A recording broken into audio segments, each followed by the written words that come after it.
Hi friends, இப்போ article serious பற்றி நம்ம பார்க்க போகிறோம். ஆர்டிகல் 1 எதை பற்றி சொல்லுதுன்னா, இந்தியாவோட பெயர்.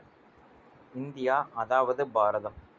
இந்தியா மாநிலங்களின் ஒன்றியம் என்றும் அழைக்கப்படுகிறது. ஃபர்ஸ்ட் ஆர்டிகல் இந்தியாவோட பெயரை பற்றி சொல்லுது. India that is Bharat. ரெண்டாவது ஆர்டிகல் இந்தியாவில் இல்லாத ஒரு பகுதியை இந்தியாவோடு இணைக்கிறது. இப்போ இந்திய நிலப்பகுதியில் இல்லாத பகுதியை இந்தியாவோட இணைக்கிறது. எடுத்துக்காட்டு வந்து பாண்டிச்சேரி பிரெஞ்சுக்காரங்களுடைய ஆதிக்கத்தில் இருந்தது. அந்த பகுதியை இந்தியாவோடு இணைக்கிறாங்க. ஓகேங்களா? அந்த பகுதியை இந்தியாவோடு இணைக்கிறோம். அப்போ அதை பற்றி சொல்லக்கூடியதான் ஆர்டிக்கல் 2. ஆர்டிக்கல் 3 எதை சொல்லுதுன்னா, இந்தியாவில் இருக்கிற பகுதியை புதிய மாநிலத்தை கிரியேட் பண்ணுறது, அந்த மாநிலத்தோடைய பேரை மாற்றுறது, எல்லைகளை மாற்றுறது, இதெல்லாமே ஆர்டிக்கல் 3ல் வந்து நம்ம சொல்கிறோம். ஆர்டிகல் 3 வந்து புதிய மாநிலத்தை உருவாக்குதல், மாநிலத்தின் பெயரை மாற்றுதல், எல்லைகளை மாற்றுதல், பரப்பளவை மாற்றுதல், பரப்பளவை குறைத்தல். தேங்க்யூ.